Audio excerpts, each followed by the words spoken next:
네, 캐나다 자녀무상 전문가 유학생 박원장입니다. 캐나다 자녀무상 전문가라고 해도 정말 과언이 아닐 정도로 제가 오랜 기간 캐나다 자녀무상 교육에 대해서 홍보를 하고 있는데요. 요즘에는 엄마들, 아빠들이 공부하시려는 분들이 굉장히 많아요.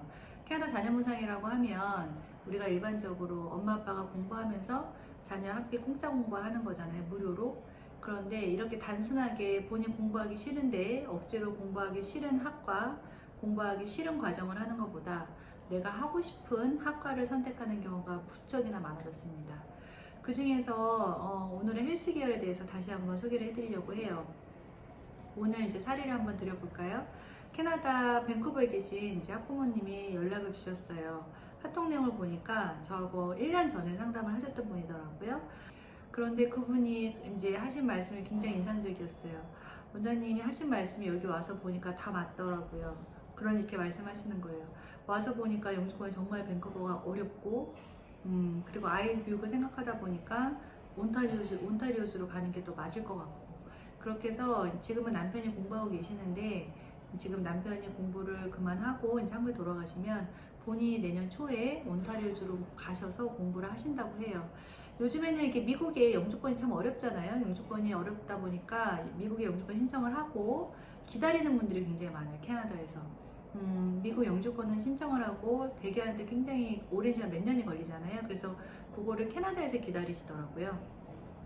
그래서 이분은 저하고 준비해서 이제 온타리오주 PN으로 가려고 지금 준비를 하고 있습니다. 제가 이렇게 캐나다 유학 후 이민 제도를 저는 시간 될 때 많이 공부를 하는 편이에요. 캐나다 이제 이민법들 이렇게 많이 보거든요. 여러분 이제 주정부도 있고 연방 이민도 있어요. 우리가 자녀무상 교육 하시는 분들이 이민을 아예 별개로 보실 수는 없어요. 왜냐면 단순하게 자녀무상 교육을 어학연수 기간 가셨다가 현지에서 계기가 돼서 이민까지 보시는 분들이 굉장히 많거든요. 그래서 내가 가는 지역이 영주권이 되는지 안 되는지 그 정도는 알고 가시는 게 좋아요. 우리가 일반적으로 아는 익스프레스 엔트리 연방 이민은 나이 점수가 기본적으로 결혼해서 기혼이시면서 나이가 어느 정도 되시는 분들은 나이 점수가 거의 0점에 가까워요. 그 배점이 굉장히 크거든요. 그리고 예전처럼 진짜 그 LMI라고 그러죠. 취업비자 또는 이제 스폰 받아서 뭐 200점, 뭐 매니저급으로 200점, 50점 이렇게 받는 LMI 추가 점수도 익스프레스에서 없어졌어요. 그러다 보니까 나이가 많고 하신 분들 이민이 여기저기가 다 막히고 나이 점수를 안 보는 주정부 이민을 또 이제 예전에 많이 봤었거든요. 제 유튜브 예전 거 보시면 BC 주정부 이민 나오세요. BC 주정부 이민 보니까 올해 작년 말에 일단 유학 이민법이 두 가지 카테고리가 완전 막혔더라고요. 작년 2024년 11월 26일 날 인터내셔널 그레이지 스트림이라고 해서 BC 주정부 이민 스트림이 있는데요. 이 BC 주정부 이민에서 나이 점수가 없었던 스트림이었어요. 예를 들어서 캐나다 지역에서 컬리지를 공립을 졸업하시고 나서 BC주에 취업만 하면 영주권 신청하는 제도였는데 이게 작년 11월 26일에 종료됐고요. 그리고 올해 또 2025년 1월 7일에는 보니까 인터내셔널 포스트 그레이지에 스트림이 종료가 됐어요. 이건 뭐냐면 BC주에서 일정 학교들을 뭐 몇 개 학교에 몇 개 학과를 졸업을 하면 영주권을 준다라는 이 제도가 있었거든요. 결국 유학 후 이민 제도인 거죠. 이것도 종료됐더라고요, 올해 초에.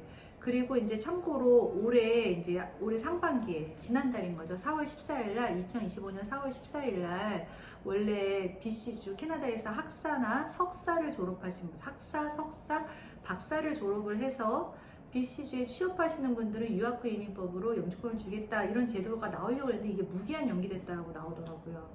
그러면 사실 BC주에서는 캐나다에서 졸업을 해서 취업해서 영주권 신청하는 그 이민법은 아예 중단되고 없는 거죠. 중단이 아니라 종료된 겁니다.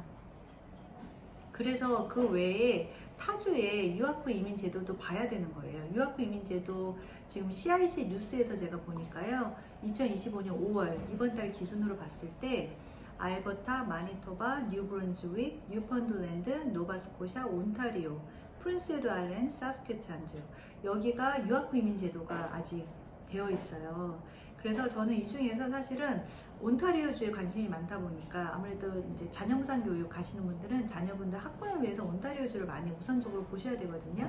온타리오주에는 지금 인터내셔널 스튜던트 스트림이 남아 있어요. 컬리지나 준석사를 졸업해서 취업해서 영주권 받는 스트림이 남아 있고요. 또 마스터, 석사 이민도 아직 남아 있습니다.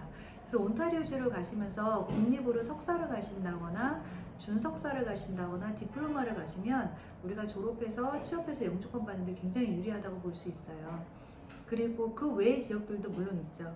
그래서 이렇게 오늘은 캐나다 자녀무상 교육에 대해서 제가 여러 가지 말씀드리고 있는데, 자녀무상 교육으로 할리팩스 가시는 분들 많았었잖아요. 전에 뭐 몬트리올도 어학원 가셨었고, 몬트리올은 지금 CEQ 막혀서 어학원 무상 교육 안 되잖아요. 여러분, 몬트리올뿐만 아니라 할리팩스뿐만 아니라 캐나다 대부분의 지역에 대학 부설 영어로 가시면 자녀 무상 교육이 되세요. 특히 온타리오주에는 컬리지얼 유니버시티 합하면 거의 50개의 기관과 또 굉장히 많은 지역들이 있거든요. 한 30개 정도의 도시들이 가능합니다. 커버가 가능해요. 이 다양한 옵션에서 여러분이 어학연수하고 대학을 졸업을 하시면 영주권 신청도 하실 수가 있고요. 자녀분도 어학연수 기간부터 무상교육을 받을 수 있어요. 그랬을 때 어떤 학과를 가면 좀 더 유리하느냐, 이게 당연히 있거든요. 저는 요즘에 이민이 잘 되는 학과에 집중해서 여러분을 상담해드리고 있습니다. 기술직, 의료직, IT, PCWP가 나오면서, 졸업 후 3년 후 취업 비자가 나오면서 취업했을 때 이민이 우선권이 있는 학과를 가셔야 돼요. 그래야지 졸업하고 취업하고 이민하는 데 굉장히 유리합니다. 그래서 그런 방법을 제가 설명을 해드리고 있고요. 이 유튜브 보고 연락 주시면 캐나다 자녀 무상교육 원하지만 또 아이 무상교육도 시키고 엄마 아빠도 공부하면서 좀 높은 고급 직종 또 전문직으로 또 이렇게 앞으로의 미래를 좀 꿈꾸시려는 분들 많이 연락 주시면 좋겠어요. 아까 밴쿠버에 계시는데 이제 온타리오주 알아보신 분 되게 반가웠고요. 그리고 또 한 분은 이제 토론토에서 벌링턴에 계시는데 영주권 받고 싶어서 제가 영주권이 잘 되는 학과를 추천해 드렸거든요. 그렇게 해서 하시면 영주권이 안 되지 않습니다. 근데 다른 사람보다 우선순위 있을 수 있어요. 그래서 제가 어떤 학교, 어떤 학과를 가라고 정말 유튜브에서 많이 홍보하진 않거든요. 하지만 제 유튜브 보고 연락 주시면 본인의 이력과 학과와 경력과 영어 수준에 맞는 걸로 해서요. 가능한 영주권의 가능성이 높은 걸로 안내 드릴 수 있습니다. 감사합니다.